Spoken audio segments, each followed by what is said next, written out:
dia tidak pernah menyebutkan bapak tersebut atau profesor siapalah itu yang lagi viral sekarang ini. Nggak ada sama sekali, aku nggak pernah dengar.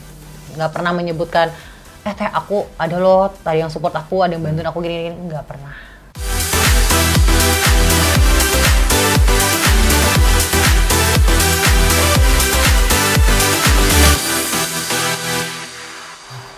Halo guys, kali ini gue nggak mau bahas review something, unboxing. Nah, kali ini gue udah ngajak temen gue dan gue akan unboxing ceritanya dia. Halo Chan. Halo.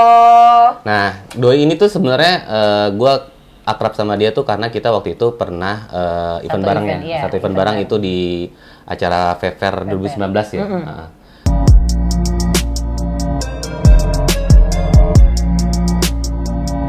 Biasanya nih Chan nih, kalau orang nge-vape, ya ini gue nggak tahu ya, ini balik lagi ke masing-masing gitu.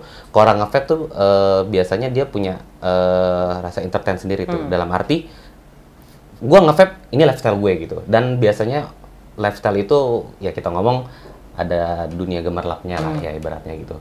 Nah, kalau dari lu sendiri nih, lu nggak nge-vape gitu. Tapi untuk kayak misalnya ngerasain dunia gemerlap gitu, gue cinta banget sama dugem. Dunia gemerlap sih. Cinta bro. Iya, karena apa ya? Itu kan bikin hidup lebih kayak berwarna ya nggak sih? Bukannya kita jadi yang monoton aja ya kan? Cuman yang diem aja di rumah. Bukan berarti semua anak dugem itu dia anak nakal nggak juga? Oh, itu gue setuju. Terus dong, nggak semua orang yang masuk klub itu dia harus minum. Nggak semua orang yang kenal sama lingkungan yang negatif dia harus jadi negatif. Ya nggak sih?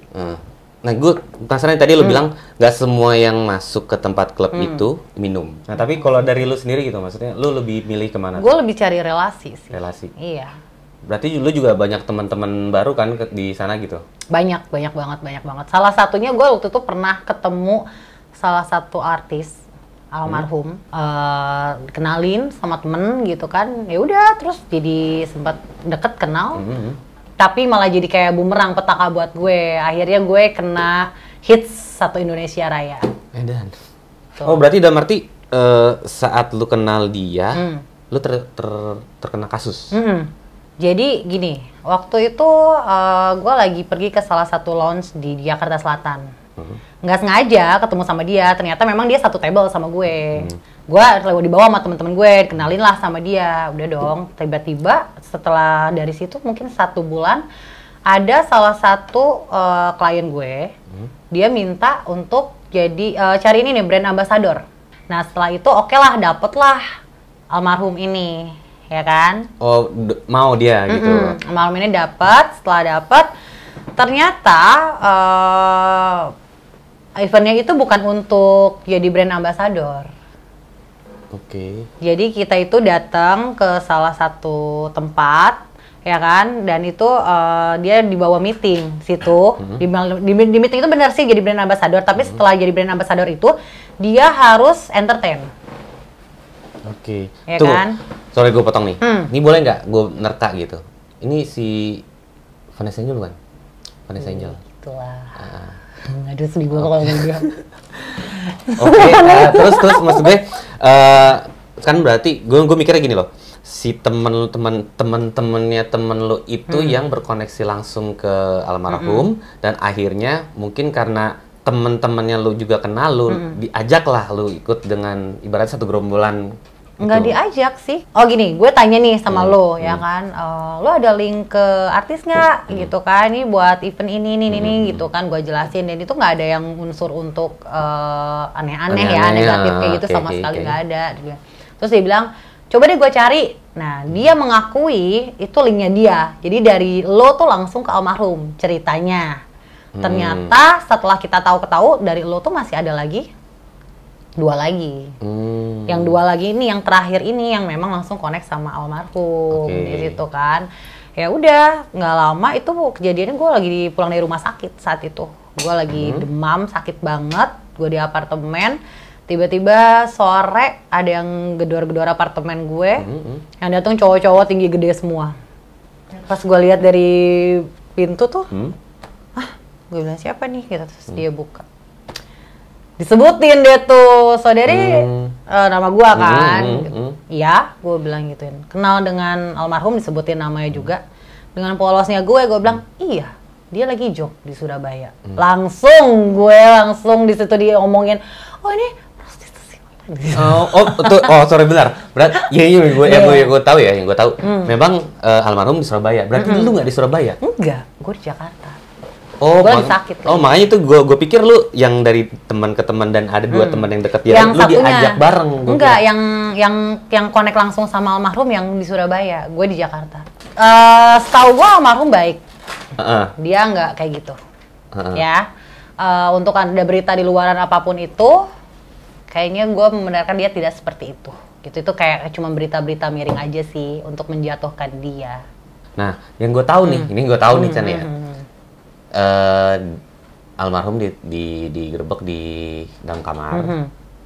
Dan ternyata pas diteliti, data-datanya diambil, dia di-entertain dengan bayaran 80 juta. Itu berarti benar. Lu mengetahui? Maksud gue kan berarti akhirnya pun gue mengetahui. Ya soalnya kan ada cairan dana kan. Akhirnya pun gue mengetahui gitu si 80 ini tuh kemana gitu kan. Ternyata ya 80 itu kemana-mana, nggak di dia gitu. Nggak terima bersih di dia aja. Oke, nah lu dapat kucuran dana juga. Kucuran lain ada, kucuran lain. Kucuran lain ada, buka keran. Oh, ke keran. Ada. Nggak banyak dong. 80 harusnya juta, sih, gue sih sekarang mikirnya gini ya, kalau saat itu benar-benar terjadi yang namanya prostitusi, gitu kan, harusnya gue ngambil sama aja sama mereka rata, gitu. Karena gara-gara itu gue jadi terjebak gitu di situ. Ih, gemes banget tau gak sih? Dia kan udah tahu dong data lu dapat kucurannya sekian, terus lu memang di Jakarta nggak ikut. Kenapa hukumannya sama gitu? Lu sempat nggak? Pernah lah, sering sampai nggak terima dong, ya nggak sih? Cuman ternyata dari pihak mereka pun mereka juga ngomong sama gue gitu, gue di situ tidak akan terbukti bersalah. Itu gue cukup tenang ya di situ. Cuman yang gue nggak terima kayak ya gue harus kena sanksi sosial lah, ya kan, dari teman, dari keluarga, tempat kerja gue, semua image-nya gitu kan. Jadi ya dongkol di situ aja sih. Maksudnya kenapa harus disamain gitu. Tapi akhirnya kan memang di berita aja juga dijelasin bebas murni. Setelah ngalamin perjalanan itu, gue bebas murni. Kena pasalnya juga bukan pasal-pasal yang serius ya, pasal-pasalnya juga pasal-pasal karet. Jadi pasal karetnya di situ adalah karena dia nggak berhasil menjerat gue, ya, mereka-mereka itu, gue kena pasal mendistribusikan video porno. Emang muka gue bokep banget apa ya? Lu mendistribusikan video pornonya dia? Enggak, apapun gitu. Gue tuh sampai bingung. Secara di handphone gue tuh nggak pernah ada video porno sama sekali. Oh, lu jadi kayak kasus merangkap ya, kayak gitu ya? Bukan, jadi gini. Pas itu tuh hakim kan, diputus sama hakim. Nah, gue tuh kena apa nih pasalnya gitu kan. Sampai terjadinya seolah-olah ini adalah prostitusi gitu kan. Padahal sebenarnya bukan prostitusi gitu. Nggak tahu apa yang ada di pikiran mereka, tiba-tiba pasal gue adalah mendistribusikan video porno. Lu tuh sama 4 orang itu berarti ya? Iya, bareng. Sama almarhum? Sama almarhum, bareng juga. Nggak boleh tuh ceritain tuh? Di sana sih kita baik-baik aja ya, awalnya shock lah. Siapa yang nggak shock sih ya, masuk ke tempat kayak gitu, yang kita juga di Surabaya nggak pernah kenal orang, nggak tahu siapa-siapa gitu. Itu kalau buat gue pesantren di sana tuh tabur tuainya dunia. Kalau lu berbuat baik di luar, di dalam pun walaupun itu nggak kenal sama lo orang, lo akan ditolongin. Lo akan lo di-deserve ya di sana gitu kan. Tapi kalau misalkan lo di luar udah aneh-aneh, lo udah punya mulut kotor, attitude lo nggak baik, ya udahlah. Itu akan jadi tabur tuai lo di situ gitu. Dan fix banget bakalan dibalasnya tuh bukan yang nunggu nanti. Lo mau dihajar saat itu ya dihajar. Lo mau saat itu sorry ya kalau cewek-cewek banyak yang dianeh-anehin gitu ya bisa juga kayak gitu. Cuman alhamdulillah gue selama di sana itu nggak pernah ngerasain gue disakitin orang. Gue dijagain, gue sakit, gue bener-bener disembuhin. Jadi gue di sana kayak punya mama angkat gitu, orang Chinese, dia bisa totok. Gue kan punya asma kan, yang namanya baru masuk ya kan, shock banget masuk ke situ. Terus gue bingung gimana nih, karena kita bawa obat aja nggak boleh sembarangan. Bawa obat? Berarti lu masih dibolehin bawa obat? Enggak, maksudnya obat buat kayak sakit panas, demam gitu-gitu kan. Ternyata di sana kalau ya yang bandel makin bandel, kalau yang niatnya mau bener ya bisa bener gitu kan. Nah gue waktu itu sakit, gue cuma waktu itu mau minum obat adalah obat flu ya kan, itu obat kalau dia bilang sih obatnya agak keras gitu, bisa bikin nge-fly segala macem gitu kan. Nggak boleh gue minum obat itu, akhirnya kan gue bingung, gue gimana dong cara gue sakit terus gue harus sembuh. Sementara gue nggak pernah minum ya kayak obat warung gitu, gue nggak pernah minum gitu kan. Akhirnya dikasih ini sama si ibu-ibu Cina itu, ditotokin gue, diurusin sampai bengek gue hilang, asmanya hilang gitu kan, ya udah diurusin aja gitu. Terus gue pikir gini, gue nggak kenal dia ya kan, gue nggak pernah tahu dia kasusnya apa segala macam, tapi ini orang baik banget sama gue. Nggak, di situ juga kita masih bisa enak-enak kok, nggak seserem yang dibayangkan. Enak-enak nih gimana nih maksudnya? Enak-enak gitu. Selagi lo punya duit, maksudnya selagi lo punya, ya kan, ya lo masih bisa makan makanan yang di luar, nggak harus makan makanan di situ. Selagi lo mau berkomunikasi sama orang-orang yang di sana, terus sama temen-temen yang di dalam, ya kan, jadi nggak terlalu khawatir. Nah almarhum waktu di sana, waktu di sel itu ada yang nemenin. Maksud gue, ya yang gue tahu nih kan kasusnya almarhum ini memang di-entertain sama seorang yang memang punya jabatan gitu. Maksud gue ada yang nemenin dia di situ. Enggak. Yang selain pacarnya yang akhirnya jadi suami. Cuman pengacara aja. Pengacara aja. Iya, pengacaranya yang benar-benar standby, sama ini asistennya dia. Asistennya aja. Asistennya sih sampai tinggal di Surabaya ya, waktu itu benar-benar nemenin almarhum banget gitu. Terus juga pengacaranya sih yang banyak ini. Yang lain-lain enggak, karena orang lain-lain tuh lebih banyak menjudge ya daripada netizen ya. Tahu relate-nya tuh kayak apa tuh, mereka nggak peduli. Yang gue tahu ya ini gosip-gosip berita di luaran. Kalau dari keluarganya, keluarga almarhum? Adalah sekali dua kali datang, tapi udah itu ya udah gitu-gitu aja sih. Yang gue tahu ya itu pokoknya saat-saat menegangkan di situ, almarhum tuh yang nangis kayak hopeless, kayak kok gue sendiri banget, keluarga gue kemana, bokap gue kan masih ada gitu kan, kemana gitu, yang ada cuman kayak pengacara gue, asisten gue, sama pacar gue gitu kan. Dia selalu mengeluh itu, nangis gitu kan. Kalau gue kan sempat ditengokin sama nyokap kan waktu itu, terus dia bilang, aku pengen deh teteh, kan dia manggil aku teteh kan, aku pengen deh teh, katanya ditengokin gitu. Ya sabarlah, nanti juga mungkin akan ada waktunya gitu kan. Intinya apa ya, gue sih lebih kayak saling support aja sih sama dia gitu, yang ya saling menguatkan karena nggak ada lagi. Sekarang kan lagi ya, kalau lo tahu ya lagi rame yang harta gunung gini nih, harta gunung gini gitu. Nah maksud gue nih, kalau kita ngomongin almarhum ya, ternyata lagi ada pembahasan harta gunung gini yang bapaknya gitu membahas itu. Dan ya gue beberapa kali baca, ternyata ada seseorang yang profesor ya, something lah gitu ya. Yang ternyata sama almarhum ini deket. Itu lo tahu? Nggak pernah ada cerita itu sama sekali dari dulu. Dia tidak pernah menyebutkan bapak tersebut atau profesor siapalah itu yang lagi viral sekarang ini. Nggak ada sama sekali, aku nggak pernah dengar. Nggak ada? Nggak. Lalu apa dia pernah kasih lihat chattingannya gitu si almarhum, karena deket ya, mungkin karena satu sel juga, terus akhirnya manggil lu itu dia ngasih lihat nih almarhum. Kalau ngebahas itu sama gue pasti dia cukup terbuka ya, open sama gue gitu. Siapa yang bantu, siapa yang deket, siapa yang support, tapi untuk nyebutin nama itu nggak pernah dia sama gue. Nggak ada satupun, nggak pernah menyebutkan teh aku ada loh, tadi yang support aku, ada yang bantuin aku gini-gini, nggak pernah gitu. Jadi gue pun juga nggak terlalu menyimak berita itu ya, kasihan banget sih, maksudnya almarhum udah sampai nggak ada nih sekarang gitu, terus dia tiba-tiba masih diungkit-ungkit di media ya kan, di berita, pemberitaan ya warisan lah, anak lah, ya inilah itulah. Kenapa sih nggak bikin berita yang baik-baik aja? Ya ini sih kemarin kita juga nanya ke Chan juga untuk klarifikasi sebenarnya itu seperti apa, jangan sampai desas-desus yang terdengar di masyarakat itu nggak baik gitu. Kasihan gitu sampai dua-duanya ya, almarhum suami istri nih dua-duanya banget, sampai harus maksudnya ngelihat gitu dari sana tuh kayak duh, hidup gue digonjang-ganjing terus gitu. Ya udah sih, kalau misalkan emang orang pernah berbuat salah ya kita maafin, ya kan? Toh dia tidak pernah merugikan orang lain, dia tidak pernah mengecewakan orang lain gitu kan. Terus sekarang kenapa harus dibahas lagi dengan adanya bapak tadi itu ya, gitu, profesor si bapak itu ya. lagi gitu kan. Selama memang tidak ada yang dirugikan ya udah. Berarti selama dalam sekolah itu nggak ada tuh yang dia cerita si Nggak profesor pernah. itu Nggak dan pernah nongol hidung batang hidungnya aja nggak pernah, nggak ada. di invitation mungkin Nggak ada gitu dia yang videoin gitu, nggak ada juga. nggak ada. Dia nuang-nuangin gitu nggak ada juga. Nggak ada. Nggak ada. Ya ngapain juga itu. Panjang nih kalau misalnya bahas-bahas berita ya yang kita nggak tahu asal usulnya dari mana, yang kita nggak jelas gitu, itu kayaknya bakal capek sendiri. Mungkin kalau almarhum di sana sama suaminya lagi ngeliat, ketawa kayak dia gini, gue lagi digosipin, gitu, nggak kelar-kelar lu ngomongin gue deh 2019 kan 2022, gitu kan, terus aja kayak nggak gitu. kelar-kelar gitu ya.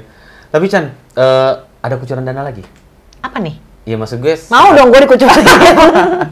setelah lu masuk gitu sama almarhum dan beberapa orang itu, ada kucuran dana lagi. Karena kan sebelumnya lu kena juga karena jelas terbukti ada kucuran dana nih kalau gitu. Pas lu masuk ada kucuran dana lagi nggak? Enggak lah. Nggak ada. Nah, Chan, kan akhirnya keluar tuh ya kan. Lu sempat ada komunikasi lagi sama? Selalu kok, selalu berkomunikasi baik-baik. Malah jadi kayak deket ya, jadi lebih deket kayak. Dan gue sering lihat dia di berita sama suaminya kan, almarhum juga kan, sama suaminya gitu. Terus dia udah mulai punya anak, meniti kehidupan baru, pokoknya better lah gitu. Dan yang gue salut adalah dia selalu menghempas berita-berita yang kurang baik tentang dia. Tapi dia bukan tipikal dendam. Jadi dia menghempas beritanya itu dengan dia berbuat baik. Entah dengan karirnya dia, entah dengan apapun ya yang baik lah, yang baru-baru yang dia buat gitu loh. Tapi almarhum Merit, lu datang? Diundang? Diundang. Oh, diundang. Tapi nggak datang, gue sempet nggak datang. Oh, nggak datang, tapi diundang gitu.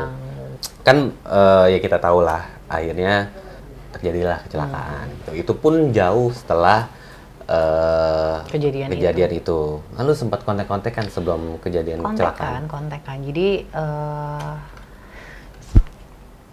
ntar dulu. Ya gini. Sebelum kejadian itu kita sempat kontak-kontakan karena gue sempat mau ada bikin makanan.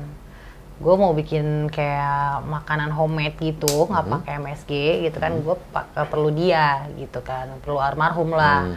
Gue bilang, kamu mau nggak bantuin aku mau bikin usaha nih kecil-kecil gitu kan. Terus dia bilang, oh boleh teh, boleh, kata dia bilang gitu. Ya udah kapan ketemu? Kapan ya? Tadi aku lihat jadwal dulu deh, kata dia bilang gitu kan. Ya udah, nah seminggu pokoknya seminggu berturut-turut tuh seminggu apa berapa hari berturut-turut ya, aku gue lupa. Sempet kontekan tuh, bilang, Nes, ayo jadi nggak? Ya udah deh besok saat mau kecelakaan tuh. Hari tanggal berapa itu, November tanggal berapa gue lupa ya. Misalkan hari ini tanggal 4. Ya, misalkan tanggal 4 tanggal 6 lah. Misalkan tanggal 4 komunikasi, tanggal 6-nya kecelakaan misalkan begitu kan.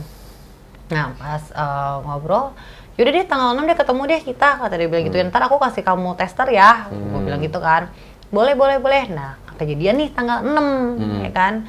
Tanggal 6 pagi tuh gue teleponan sama dia, gue belum lihat update-nya dia lagi pergi. Oh, berarti di hari H itu lu sempet telepon? Iya, telepon. Lagi telepon. Lewat apa ya?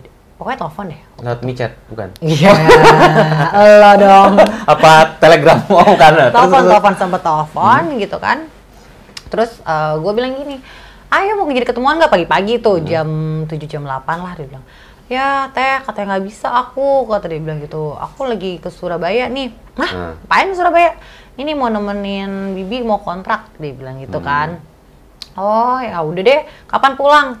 Maunya sih pulang cepet, dia bilang gitu kan. Terus gue bercandain tuh, pulang lah cepet, jangan lama-lama di Surabaya, mau ngapain, ntar viral lagi loh, aku gitu kan. Terus dia bilang, iya nih males nih, sebenarnya aku males sih Surabaya. Dia bilang, nggak tahu ya, kalau Surabaya tuh buat kita semua yang ngalamin tuh kayak momok gitu banget ya pas gitu kayak gitu kan gitu. Terus dia bilang, ntar aku kabarin ya, katanya kalau misalnya aku udah pulang, katanya siap, aku pokoknya kirimin yang banyak sama kamu, ntar kamu bantuin ya, aku bilang gituin. Tapi aku belum bisa ya, maksudnya kayak pay dia gitu kan, karena ini kan baru mau mulai gitu kan. Iya nggak apa-apa katanya, tapi cuma kirim video ya, dia bilang gitu kan. Oke udah dong. Itu jam 8 udah selesai. Terus tiba-tiba itu kejadian jam berapa ya? Jam 11 sampai jam 12 siang ya, gue lupa lah pokoknya. Tiba-tiba sepupu gue nelfon, WhatsApp ke gue. Kamu udah lihat belum, katanya di berita apaan? Vanessa Angel gitu ya, meninggal. Apaan? Enggak, gue bilang gitu. Apaan sih orang baru telepon sama gue kok, gue bilang gituin. Ih beneran, kata dia bilang gituin, coba lihat berita, cek. Takutnya itu cuman kayak iseng-iseng berita ya kan, gosip-gosip gitu doang. Gue tanya sana, WhatsApp gue semua full. Terus tiba-tiba gue cek sama yang di Surabaya sama si Tring itu gitu kan. Gue nangis, gue tanyain, kalau cari ini bener nggak? Gue bilang itu cariin itu bener-bener. Gue langsung kayak lemas.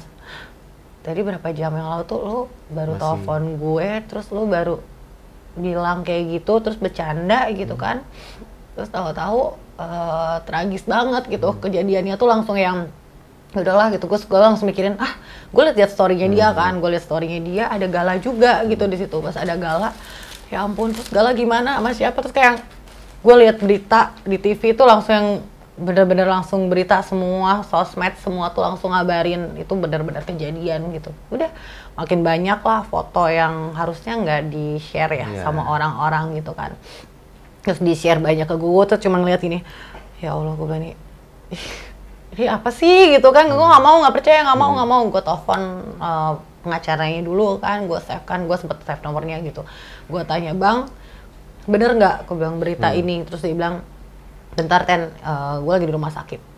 Ini bener sih, Vanessa udah nggak ada.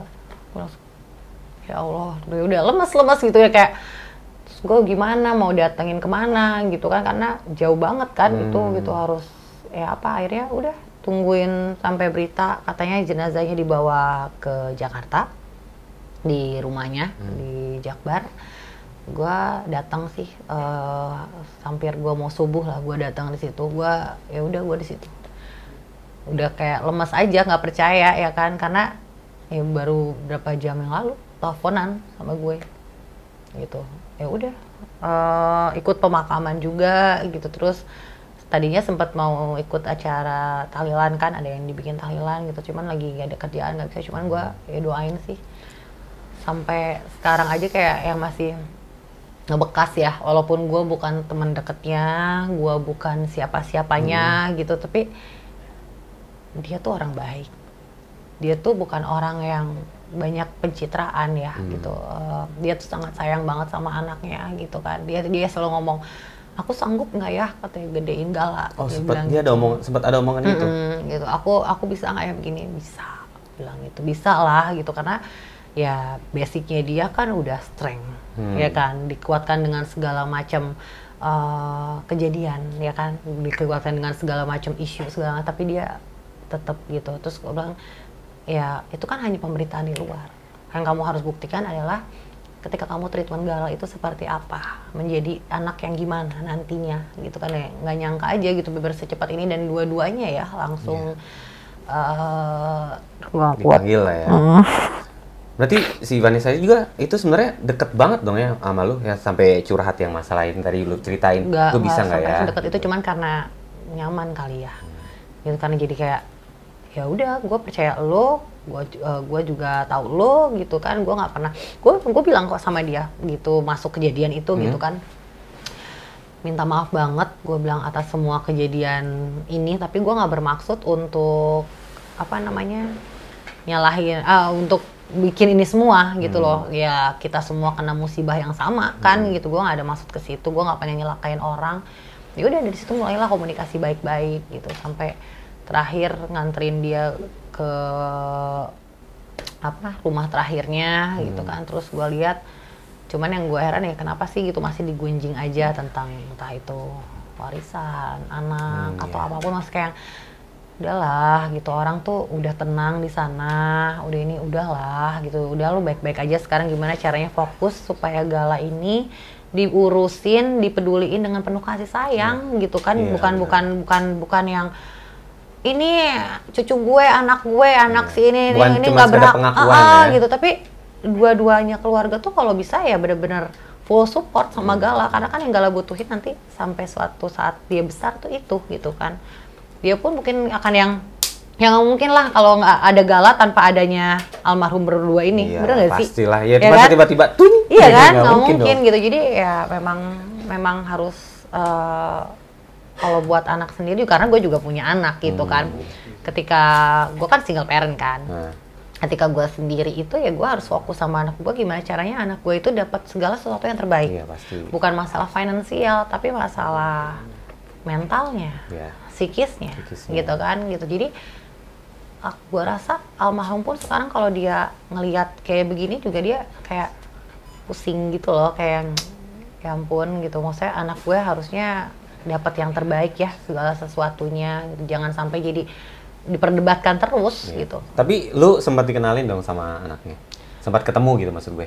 Belum ya. Belum pernah ketemu berarti? Belum. Semenjak itu lagi belum ketemu. Terakhir ketemu almarhum itu dia lagi 7 bulan. Oh, lagi 7 bulan. Gue kasih hampers kan. Waktu itu mau lebaran ya, kalau nggak salah mau lebaran. Udah, gue kasih hampers ke sana, dia lagi hamil besar. Terus gue cuma doain, gue bilang kuat ya. Terus gue bilang intinya nggak usah denger deh apa-apa yang orang lain judge ya gitu, karena nggak semua bener kok. Apa yang lo lihat belum tentu bener, ya kan? Apa yang lo denger juga belum tentu bener gitu. Yang tahu kita, gue sih udah nggak peduli. Gue bilang orang mau ngejudge apa kayak gimana. Oke, ini tadi kita udah banyak cerita sama Tantri Macan yang memang deket sama almarhum Vanessa itu ya. Kalau dari lu sendiri ada nggak yang pesan-pesan lu pengen sampein gitu? Dalam arti lu kenal almarhum di memang kehidupan yang berbeda, dalam arti bukan internet yang siang hari gitu, memang malam hari gitu. Lo ada pesan tersendiri nggak yang ibaratnya juga walaupun ada yang seperti itu gitu, lu jangan sampai seperti ini gitu? Ya buat gue siapapun yang lo kenal dari manapun asalnya, lo nggak bisa judge orang sembarangan hanya karena dia basicnya dia itu public figure ya kan, berarti dia dengan kehidupan yang high down banget, high end banget, nggak gitu juga gitu. Dan lo nggak bisa menjudge kepribadian orang-orang itu dari masa lalunya.